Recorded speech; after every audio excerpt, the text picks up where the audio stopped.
Jessie, tu pourrais au moins essayer de donner l'impression que tu as une vraie discipline militaire, dit Bradley en riant bruyamment, levant sa bière vers la famille réunie dans le jardin.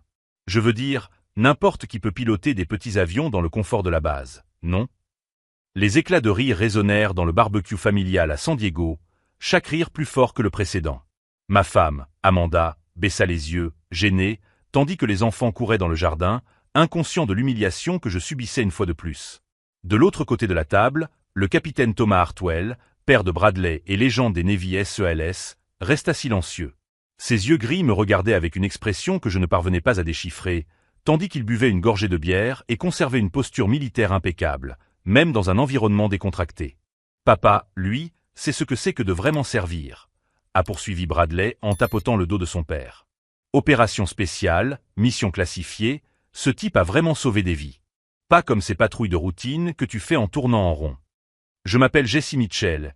À 32 ans, je n'aurais jamais imaginé que je serais assis en silence pendant que mon beau-frère me transformait une fois de plus en clown de la famille.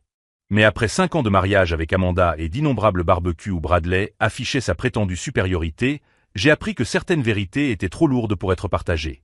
Surtout lorsque ces vérités portaient le poids de vies sauvées dans des territoires hostiles et de missions qui ne verraient jamais le jour.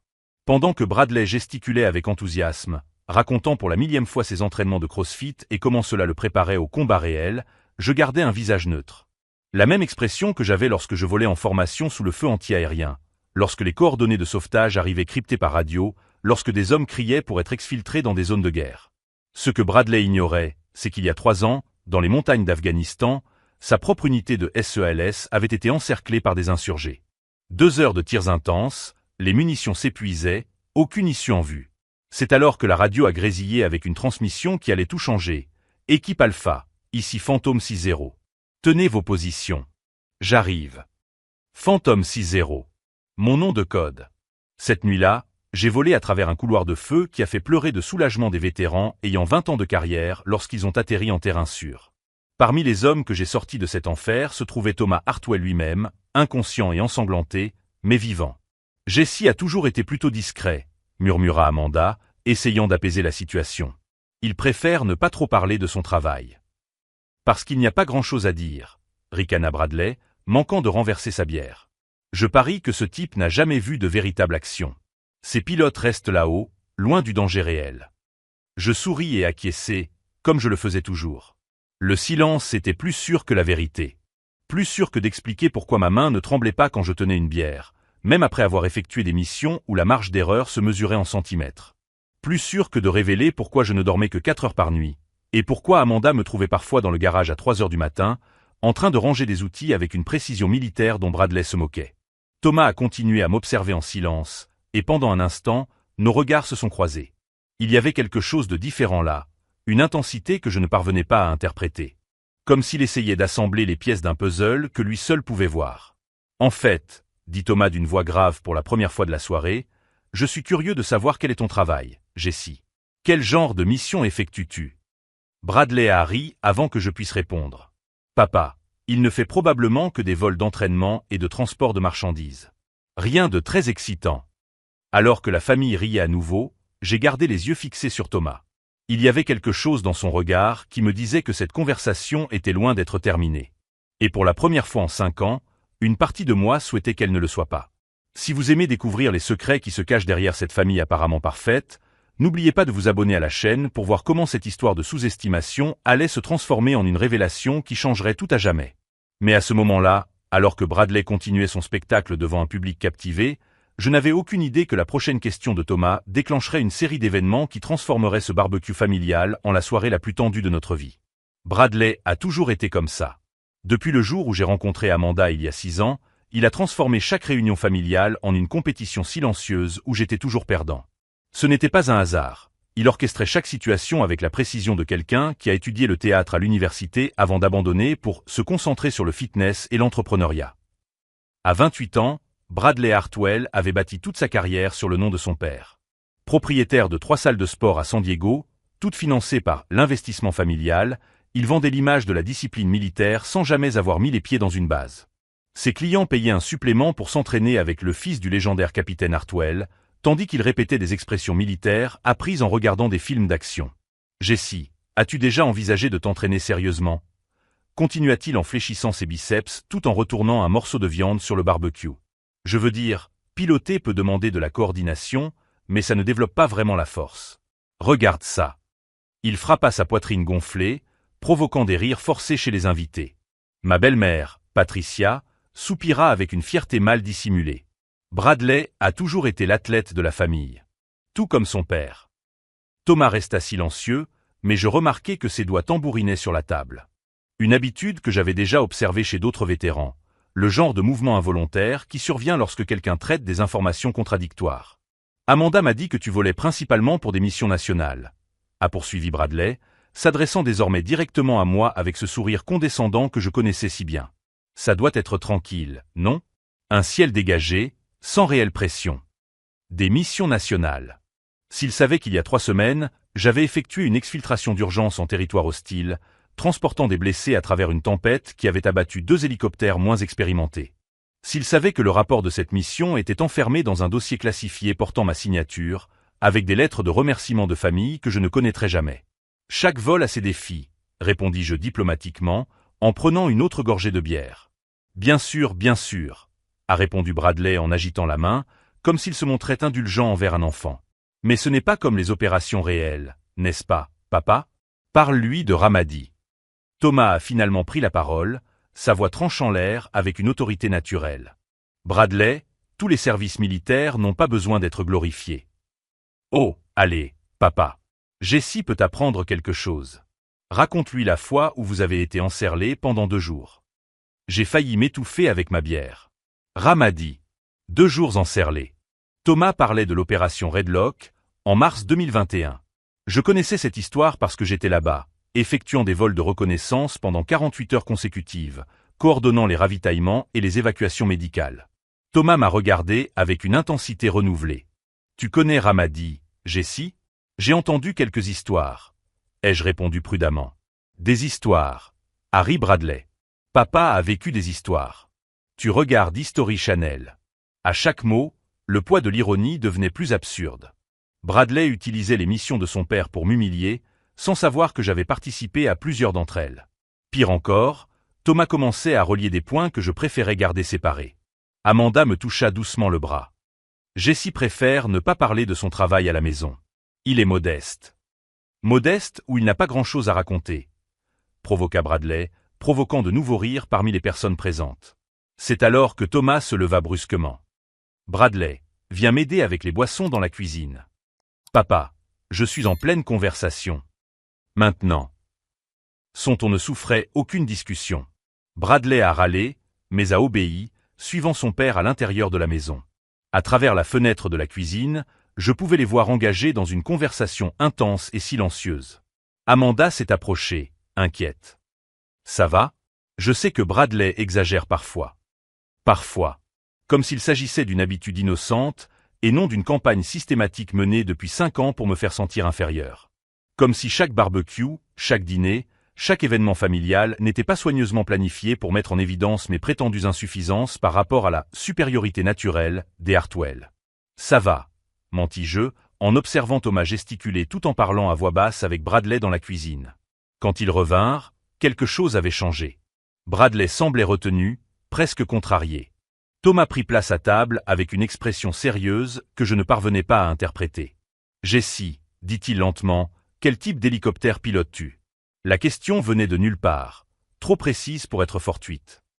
Plusieurs modèles. Cela dépend de la mission. Des Blackhawks? Mon cœur s'est mis à battre plus fort. J'en ai piloté quelques-uns. Intéressant. Thomas a pris une longue gorgée de bière. Bradley me parlait de son opinion sur les pilotes militaires. Apparemment, il pense que c'est un travail. Comment avez-vous dit, fiston? Sans réel danger? Bradley a murmuré quelque chose d'inaudible, clairement mal à l'aise avec ce changement de ton. Parce que je pensais, continua Thomas, les yeux fixés sur les miens, à certains pilotes extraordinaires que j'ai rencontrés pendant mon service. Des hommes et des femmes qui ont volé dans des situations impossibles pour sauver des vies. Des héros qui n'ont jamais reçu la reconnaissance qu'ils méritaient. Le silence s'étendit autour de la table. Chaque mot avait un poids qui allait au-delà d'une conversation superficielle. En fait, ajouta Thomas avec désinvolture, il y a un pilote en particulier que je n'ai jamais pu remercier comme il se doit. Quelqu'un qui a tout risqué pour ramener mon équipe à la maison lors d'une nuit très sombre en Afghanistan. Ma gorge se serra. Amanda me regarda d'un air confus, sentant la tension sans en comprendre l'origine. Peut-être, conclut Thomas, toujours en me regardant de ses yeux gris pénétrants, est-il temps de découvrir qui mérite vraiment le respect à cette table. Bradley resta silencieux pour la première fois de la soirée, tandis que je luttais pour garder une expression neutre. Mais à l'intérieur, une certitude glaciale se répandait. Thomas Hartwell était en train de relier des points qui mèneraient à une révélation qui changerait tout. Thomas ne dit plus rien pendant le reste du dîner, mais je sentais son regard me suivre comme un radar militaire verrouillé sur sa cible. Chacun de mes mouvements était catalogué, chacune de mes réponses analysée. Bradley, inconscient de la tension croissante, profita du silence de son père pour reprendre son petit spectacle personnel. « Tu sais, Jessie, dit-il en coupant un généreux morceau de picanha, je me disais que tu pourrais bénéficier d'un véritable entraînement. J'ai un programme spécial à la salle de sport pour les gars qui veulent sortir de leur zone de confort. » Amanda m'a lancé un regard d'excuse. Elle savait ce qui allait suivre.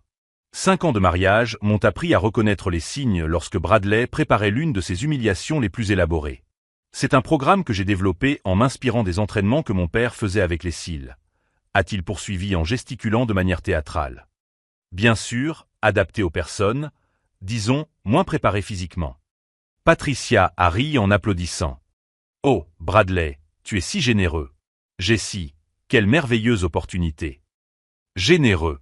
Le mot a résonné dans mon esprit, tandis que j'observais le sourire suffisant de Bradley. S'il savait qu'il y a 3 semaines, j'avais effectué un vol de 16 heures consécutives dans des conditions météorologiques qui avaient fait échouer des pilotes ayant 20 ans d'expérience.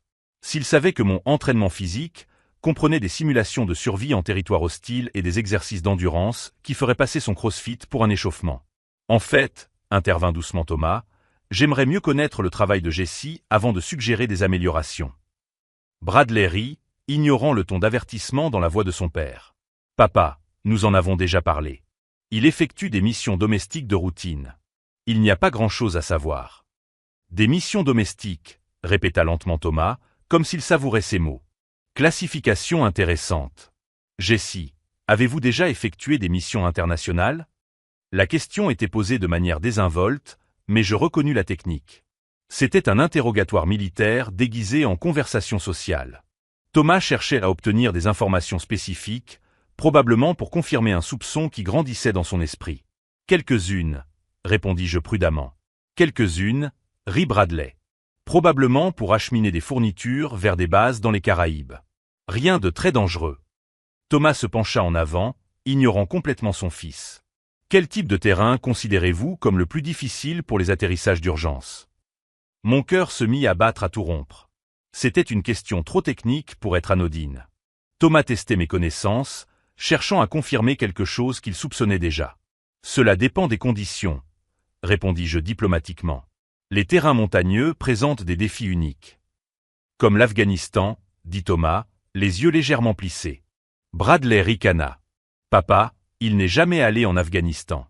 Regarde-le, on dirait qu'il a peur de son ombre. » C'était la goutte d'eau qui faisait déborder le vase. 5 ans de commentaires désobligeants, 5 ans à être traité comme le parent raté de la famille, 5 ans à garder ma véritable identité enfouie sous des couches de secret militaire. Mais entendre Bradley me traiter de lâche alors que son propre père m'observait avec une reconnaissance croissante était la limite que je ne pouvais plus accepter. En fait, ai-je commencé, ma voix plus ferme que je ne le voulais, j'ai déjà effectué quelques missions en territoire. Territoire quoi ? M'interrompit Bradley en riant. Le territoire américain ne compte pas comme zone de guerre, mec. Amanda me toucha à nouveau le bras, sentant le changement dans mon attitude. Peut-être pourrions-nous changer de sujet. Mais Thomas n'était pas disposé à laisser passer cela. Continue, Jessie. Territoire quoi ? Le silence s'étendit autour de la table. Patricia cessa de couper la viande. Les invités les plus éloignés ont remarqué la tension et ont tourné leur attention vers notre conversation. Bradley souriait avec assurance, attendant une nouvelle occasion de m'humilier publiquement. Un territoire hostile, ai-je finalement ajouté. Bradley a éclaté de rire. Un territoire hostile. Mec, tu regardes trop de films. La seule chose hostile que tu aies affrontée, c'est la turbulence pendant le vol vers Las Vegas. Mais Thomas ne riait pas.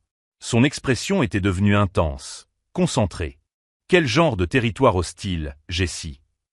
Papa, arrête, protesta Bradley. Tu prends ces fantasmes trop au sérieux. Thomas regarda enfin son fils, et pour la première fois de la soirée, je vis une véritable irritation dans ses yeux. Bradley, tu pourrais te taire 5 minutes. Le ton sec surprit tout le monde. Bradley recula, clairement choqué par cette réprimande publique. Thomas reporta son attention sur moi. Jessie, pendant combien d'années avez-vous servi en Afghanistan? La question était lourde de sens. Il ne s'agissait plus de savoir si j'avais servi, mais quand. Thomas avait relié suffisamment de points pour passer du doute à la quasi-certitude.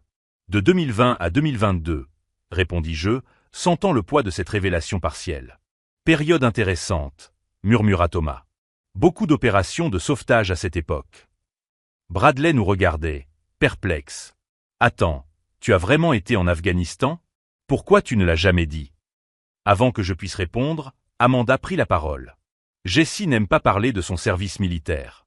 Il dit que certaines choses sont trop personnelles. Personnelles ou classifiées?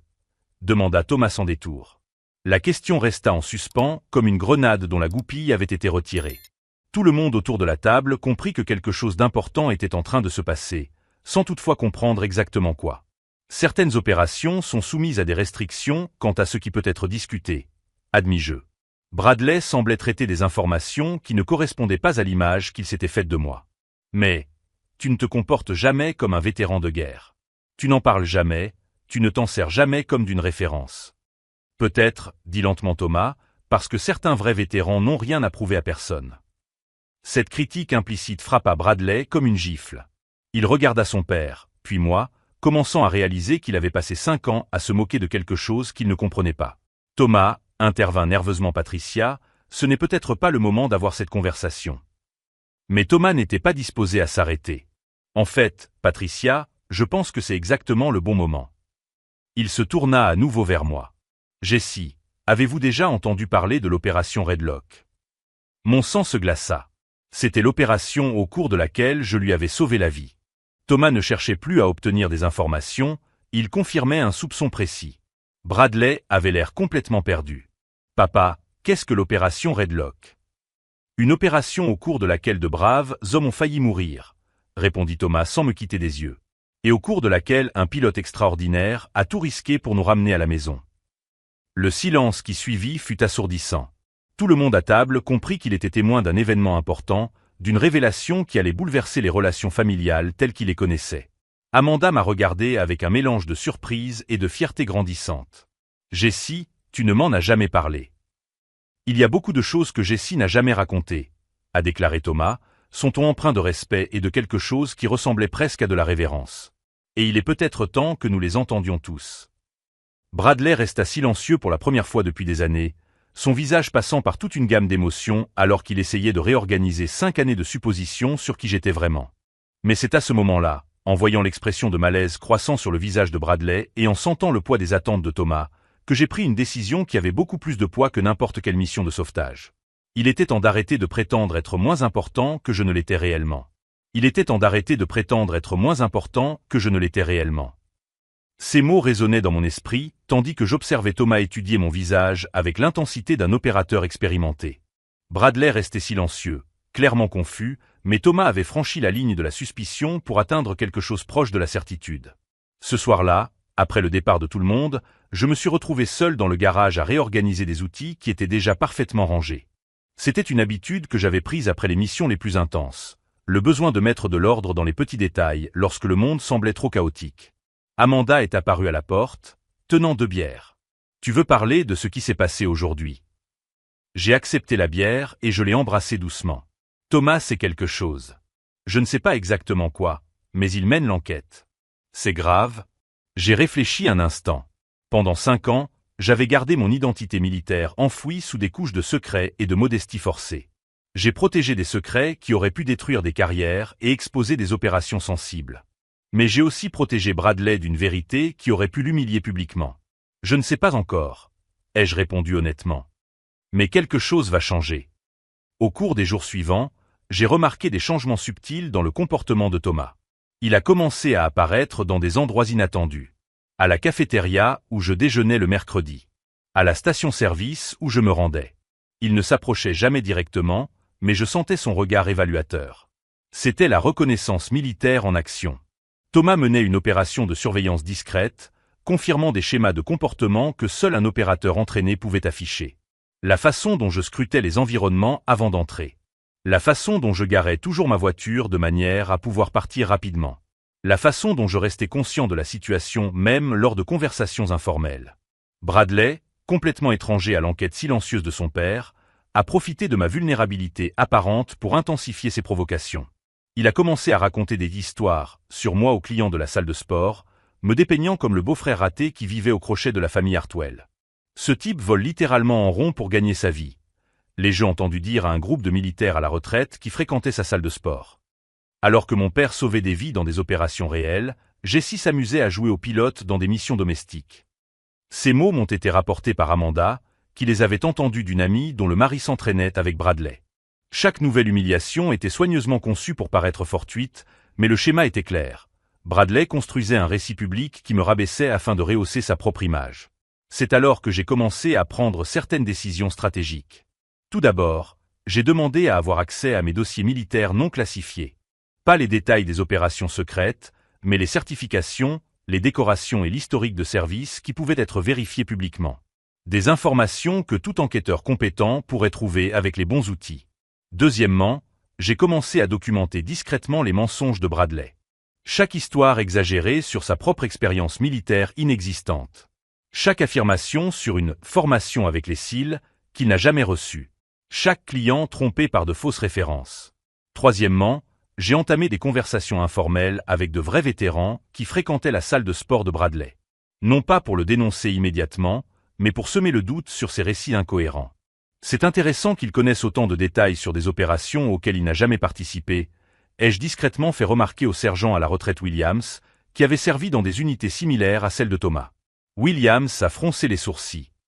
Vous avez remarqué ça aussi? Certaines de ces histoires ne correspondent pas au protocole réel.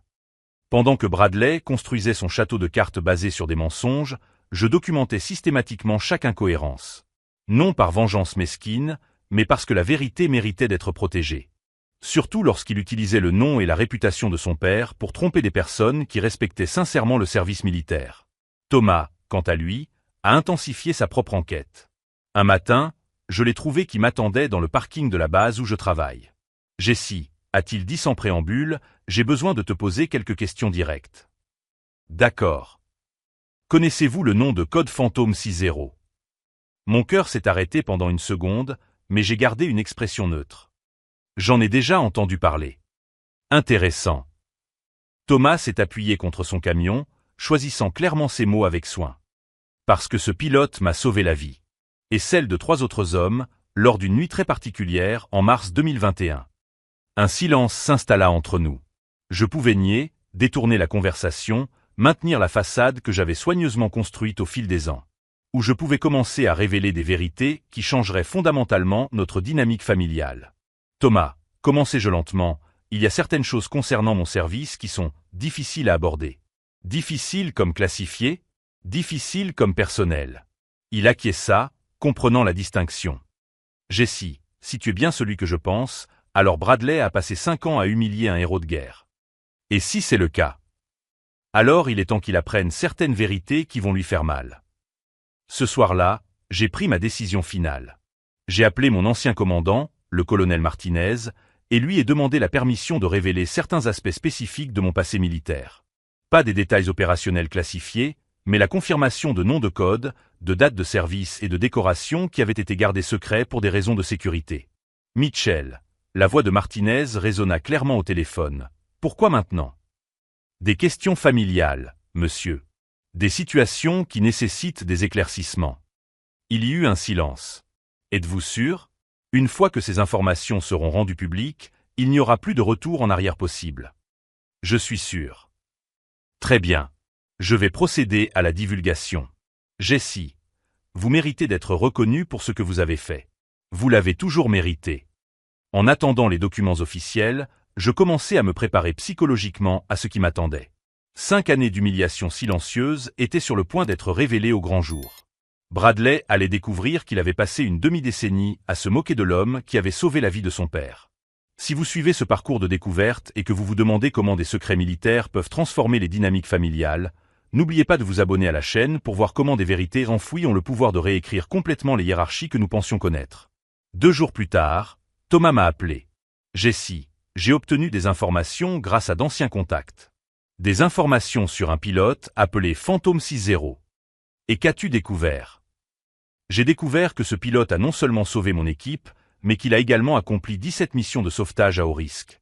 Il a reçu des décorations que la plupart des militaires ne voient que lors de cérémonies. Et il a gardé tout cela secret pour des raisons de sécurité nationale. Le poids de ces mots resta suspendu dans l'air. Thomas avait confirmé de manière indépendante ce qu'il soupçonnait. Jessie, continua-t-il, la voix chargée d'une émotion contenue, si vous êtes Phantom 60, alors ma famille a envers vous une dette que nous ne pourrons jamais rembourser. Et une explication qui a 5 ans de retard. Thomas. Bradley ne sait pas qui tu es. Et quand il le saura, il devra reconstruire tout ce qu'il pensait savoir sur le courage, le service et le véritable héroïsme. J'ai raccroché le téléphone, sachant que j'avais franchi le point de non-retour. Les 48 heures suivantes détermineraient si des années de silence protecteur se transformeraient en une reconnaissance méritée ou en une explosion familiale qui pourrait briser des relations à jamais. Mais pour la première fois en 5 ans, j'ai dormi profondément. La vérité était sur le point d'éclater, et j'étais prêt à affronter toutes les conséquences que cela entraînerait. L'appel de Thomas est arrivé un jeudi matin. Jessie, j'ai besoin que tu viennes dîner avec nous ce soir. Il y a des gens que j'aimerais te présenter. Sa voix avait une formalité qui n'existait pas auparavant, comme s'il suivait un protocole spécifique. Amanda a remarqué mon hésitation. C'est à propos de Bradley, a-t-elle demandé. C'est à propos de vérités qui doivent être dites, ai-je répondu, sachant déjà que Thomas avait terminé son enquête. Lorsque nous sommes arrivés chez les Hartwell ce soir-là, nous avons trouvé un décor totalement différent des barbecues décontractés précédents. Thomas avait invité 4 hommes que j'ai immédiatement reconnus, des vétérans de son ancienne unité de SEAL. Des visages que je n'avais vus que lors de briefings militaires il y a des années, désormais assis civilement dans la salle à manger. Bradley semblait perplexe face à cette formalité inhabituelle. « Papa, que se passe-t-il? Pourquoi tout le monde est-il si sérieux ?»« Mon fils, répondit Thomas, la voix chargée du poids de ses années de commandement, aujourd'hui, vous allez rencontrer l'homme qui m'a sauvé la vie. » Le silence qui suivit était pesant. Bradley regarda autour de la table, s'attendant clairement à ce que l'un des vétérans se présente comme le héros de l'histoire. Le sergent Collins, un homme d'une 50aine d'années avec des cicatrices visibles au cou, rompit le silence. Le capitaine Hartwell nous a dit que Phantom 60 serait ici aujourd'hui. Mon cœur s'emballa, mais je gardai une expression neutre. Thomas avait orchestré cela comme une opération militaire, une révélation contrôlée avec des témoins crédibles. Phantom 60. Bradley a ri nerveusement. Quel genre de nom de code est-ce là? Le genre de nom de code, a répondu lentement Thomas, que l'on gagne en volant à travers les tirs anti-aériens pour sauver des hommes qui pensaient qu'ils allaient mourir. C'est alors que j'ai remarqué que Thomas avait stratégiquement placé un dossier sur la table. Des documents militaires officiels, des photos de mission et ce qui semblait être des enregistrements de communication.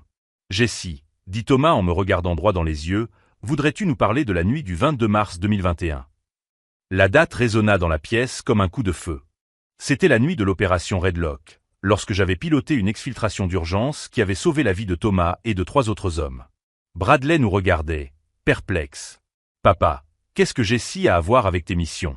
Il ne pilote que des missions nationales. » Le sergent Williams, un autre vétéran assis à la table, eut un petit rire sec. « Des missions nationales?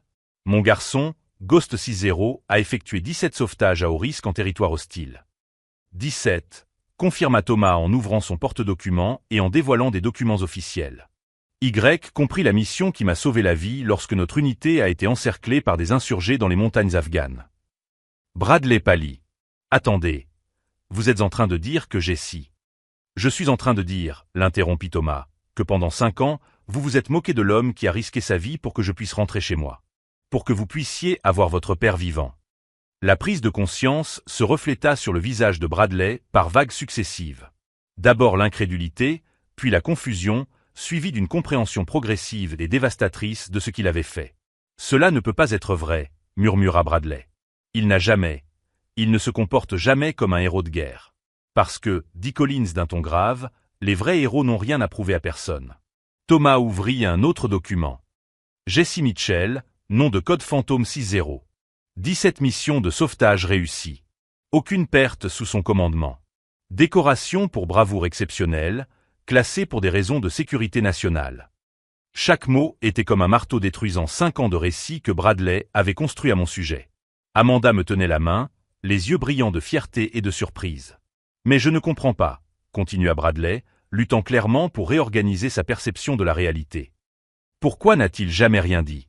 Pourquoi m'a-t-il laissé vous humilier publiquement? Compléta Thomas, sa voix désormais chargée de reproches paternels. Peut-être parce qu'il comprend quelque chose que tu n'as pas encore appris sur le vrai caractère. Le sergent Collins se pencha en avant. Garçon, ton père m'a raconté comment tu traites Jessie. Comme un zombie d'un homme qui a traversé l'enfer pour nous ramener à la maison. L'atmosphère dans la pièce était devenue électriquement tendue. Bradley me regardait désespérément, comme s'il cherchait un démenti ou une explication qui pourrait minimiser son humiliation croissante. « Jessie, dit-il d'une voix étranglée, si c'est vrai, pourquoi ne m'en as-tu jamais parlé ?» Je pris la parole pour la première fois depuis notre arrivée. Parce que certaines choses sont plus importantes que de prouver qui a raison. Thomas ouvrit un dernier dossier, révélant des photos de notre unité en Afghanistan. Bradley, voici le rapport officiel de la mission. Lis la partie qui décrit comment Ghost 60 a piloté un Black Hawk sous un feu nourri pour nous évacuer. Bradley prit le document de main tremblante et commença à lire à haute voix. Le pilote a fait preuve d'un courage exceptionnel, volant dans des conditions extrêmement dangereuses pour mener à bien l'exfiltration. Sans son intervention, l'unité aurait subi des pertes importantes. Sa voix s'est brisée sur la dernière phrase. La réalité de ce qu'il avait fait pendant 5 ans s'est enfin imposée à lui. Il avait passé des années à se moquer de l'homme qui lui avait permis d'avoir encore un père vivant. Williams a regardé Bradley droit dans les yeux. « Mon garçon, tu as passé 5 ans à humilier un héros national. Un homme qui a sauvé des vies pendant que tu jouais aux soldats dans une académie. » Thomas se leva et s'approcha de moi. « Jessie, au nom de mon unité et de ma famille, je te présente mes excuses pour ce que tu as enduré. Et je te demande la permission de faire quelque chose que j'aurais dû faire il y a 5 ans. » Il s'est mis au garde à vous et m'a salué respectueusement. Les autres vétérans ont fait de même, l'un après l'autre. Bradley observait en silence, réalisant qu'il assistait au genre de reconnaissance qu'il avait passé des années à prétendre mériter. « Fantôme 60, dit solennellement Thomas, merci d'avoir ramené ce père à la maison. » Mais alors que je rendais son salut, sachant que 5 années d'humiliation silencieuse touchaient enfin à leur fin, je remarquai du coin de l'œil que Bradley avait commencé à pleurer. La véritable transformation était encore à venir. Les larmes qui coulaient sur le visage de Bradley n'étaient pas seulement dues à l'embarras, mais aussi à une compréhension dévastatrice qui réécrivait 5 années de sa propre identité. Thomas tenait le fusil militaire tout en observant son fils assimiler l'ampleur de ce qu'il venait de découvrir. « Bradley, dit doucement Collins, ta réaction maintenant détermine le genre d'homme que tu es vraiment. » Il y eut un long silence avant que Bradley ne se lève lentement. Ses mains tremblaient lorsqu'il se plaça devant moi, cherchant clairement les mots justes pour une situation qui transcendait toute expérience antérieure. « Jessie, dit-il d'une voix étranglée, je n'ai pas de mots pour. Pendant 5 ans, j'ai humilié l'homme qui a sauvé mon père. » Amanda me serra la main, observant la transformation se produire en temps réel. Patricia, qui était restée silencieuse pendant toute la révélation, finit par parler d'une voix brisée. « Jessie, pardonne à notre fils. Pardonnez notre famille. » Je regardai Bradley, voyant non pas le jeune homme arrogant qui m'avait tourmenté pendant des années, mais un homme confronté à la destruction totale de son image de soi. « Bradley, la question n'est pas le pardon. La question est de savoir ce que tu vas faire de cette vérité. » Il acquiesça désespérément. « N'importe quoi. Je ferai n'importe quoi pour effacer ce que j'ai fait. » Thomas s'approcha de son fils. « Mon fils, tu as passé 5 ans à bâtir une carrière sur mon nom tout en humiliant l'homme qui m'a permis de rester en vie pour être ton père. » Jessie n'a jamais utilisé ses réalisations à des fins personnelles. Il n'a jamais cherché la reconnaissance. Il n'a jamais profité du respect qu'il méritait. La réalité de ces mots frappa Bradley comme un tsunami. Ses salles de sport, ses clients, toute sa réputation. Tout cela était construit sur l'ombre d'un père dont la vie avait été sauvée par l'homme qu'il méprisait publiquement. « Mes clients », murmura Bradley, réalisant les implications. « Tous ces vétérans qui s'entraînent avec moi parce qu'ils respectent notre famille, ils doivent savoir qui tu es vraiment. » Williams se pencha en avant. « Mon garçon, certains de ces hommes t'ont probablement déjà entendu parler de Fantôme 60. Quand ils découvriront que l'homme que vous avez traité de raté est une légende militaire. » L'humiliation de Bradley s'intensifia, mais quelque chose d'intéressant se produisit.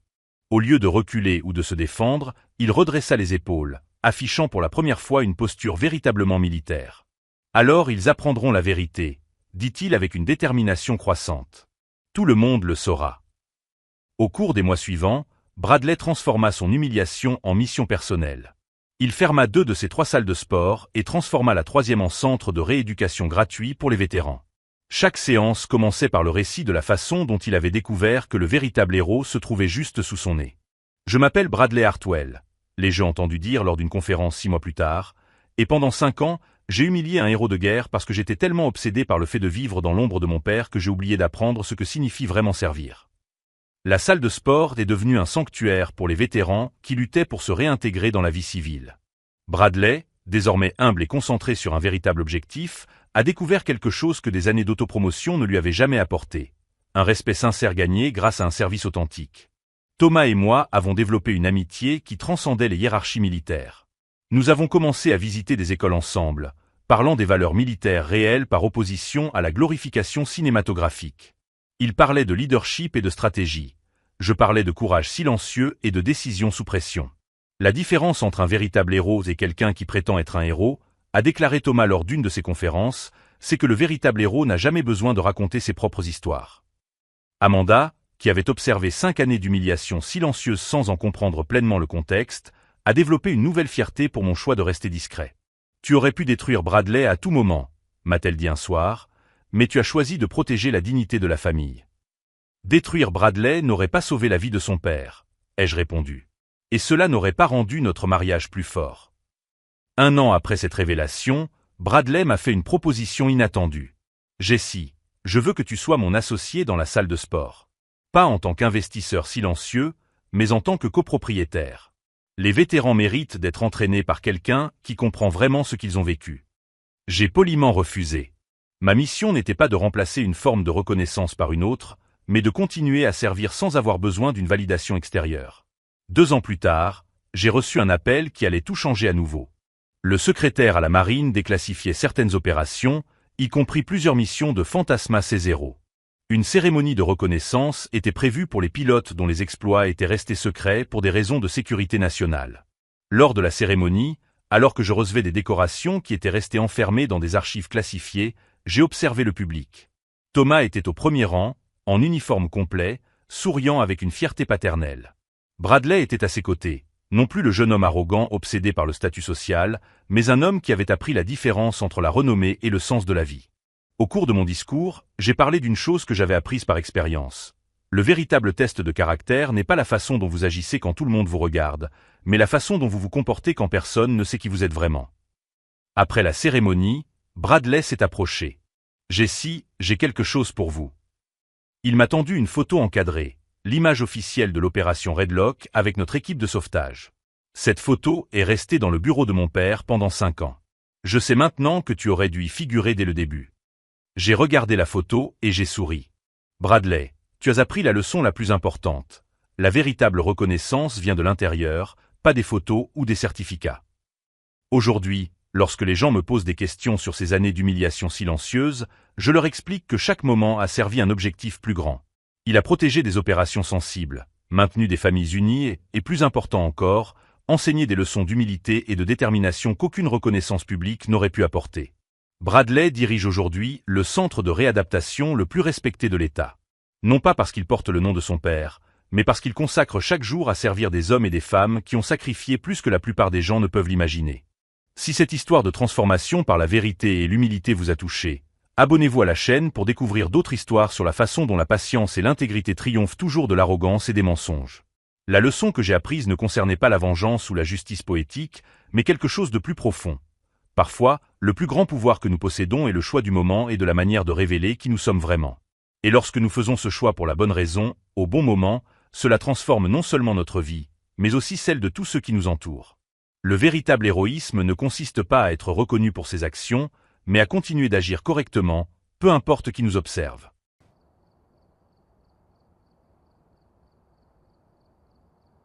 I had a hunch. I had a hunch. Oh, this is intense. What the hell? Yes.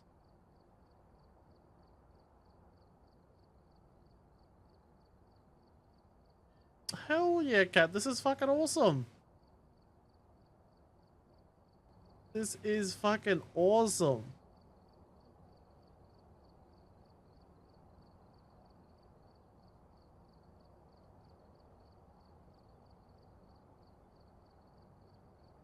I love it.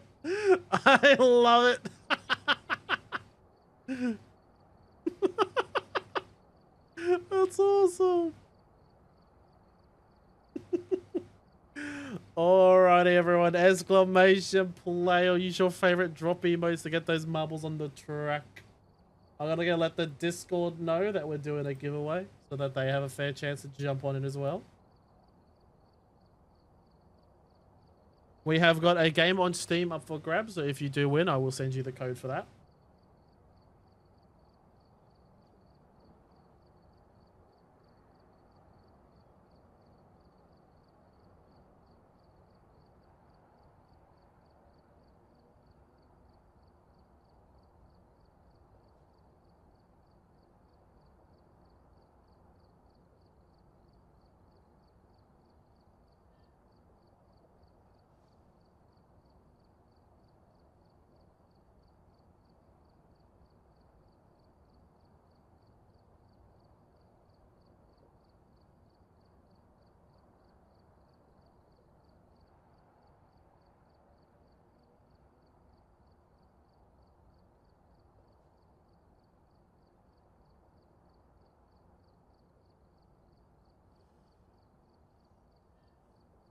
It's always crazy, mother. How you doing?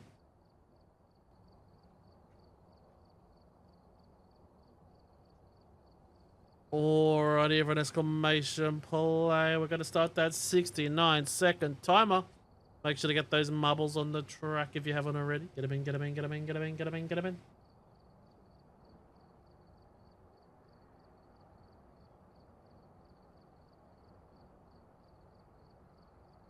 Did you get in, Cat?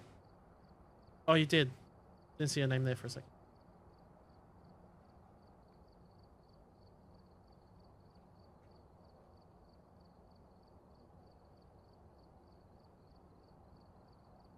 It's got the special teal color for map creator. Look at that nice color.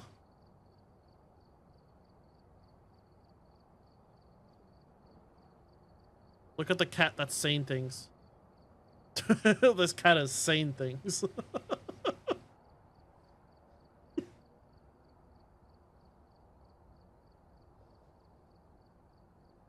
All the things. It's saying all the things. Where is it? Dark, we're following you because you're the one we are.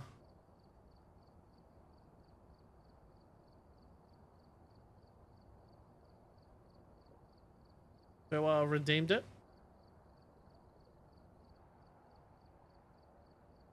Alright. It's staring at my soul. Treats, please. I love it.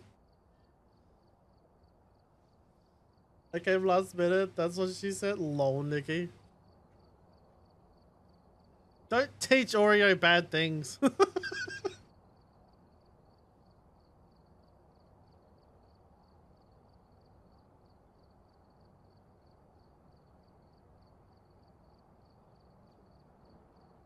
Oh, I never said it was a bad thing. I just...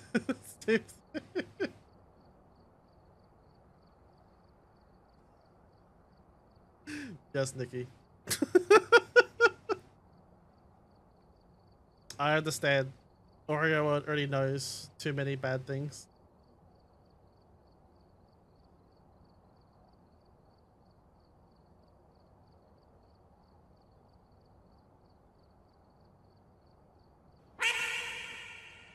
Hey, Lilith, how you doing?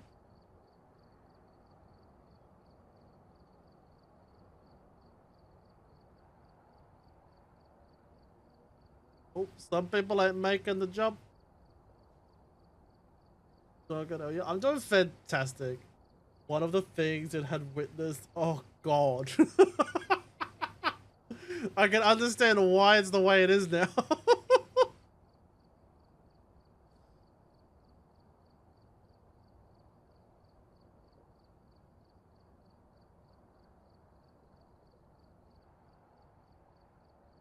You know, just for the fun of it, let's pop this in.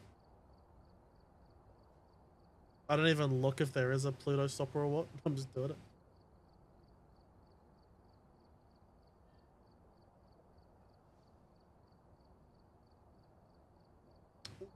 True, did it a boom? What did mine do? I didn't even see what mine did.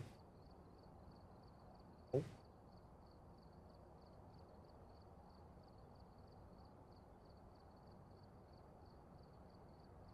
Honestly, Kat, I don't know how you do this. Like, just the detail you put into these maps is fucking amazing. I don't know how you do it. I really don't. What was the target of yours? Yeah, that's weird.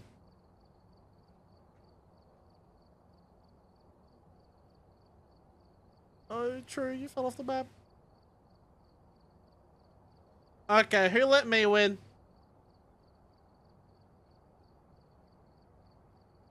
Who the fuck let me win?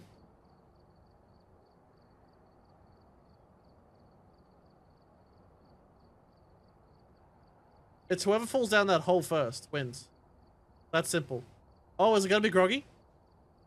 Is Groggy gonna win the game? Oh, wait. Wait. It could stop it. Is it Groggy? Who's it gonna be? Groggy's winning the game. Congratulations. Ducky in first rigged. It's not rigged.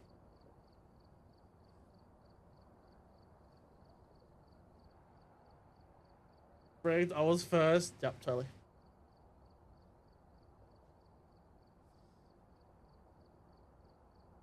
Let's go, Groggy. Congrats. Congrats on the win. Apparently I won, so I should just take the game, shouldn't I? I'm just joking. Don't you? I don't redeem any of the games myself. They're all yours. I was going to win and then I died. You were basically in the lead. No, I get first access to the list anyway, so if I go through the list and see something I want, I just take it. Oh, you took a guess, lol, kidding. Nah, GG in event. GG to Groggy. Groggy's the one that got the points. There's all the other points too. Alright. That's the race. Let me send that game to you right now. Let me see what the game is, first of all. I don't even know myself. The prize you have won is a game called Going Under.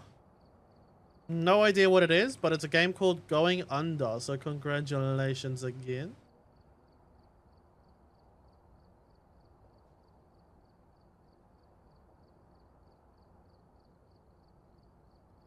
Ah! I'm guessing you've got it so that you can't get sent messages on Twitch. If that is the case, then are you in Leona's Discord? Because I know you got using Leona's emotes.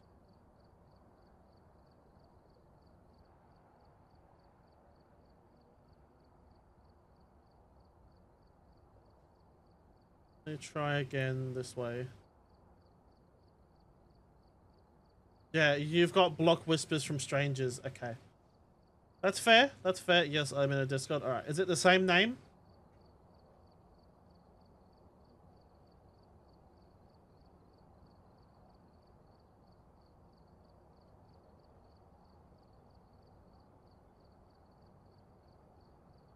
Oh, it's all good.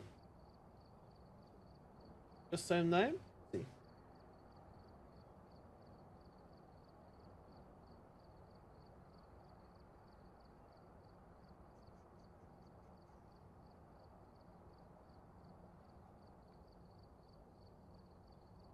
Assuming you appear offline.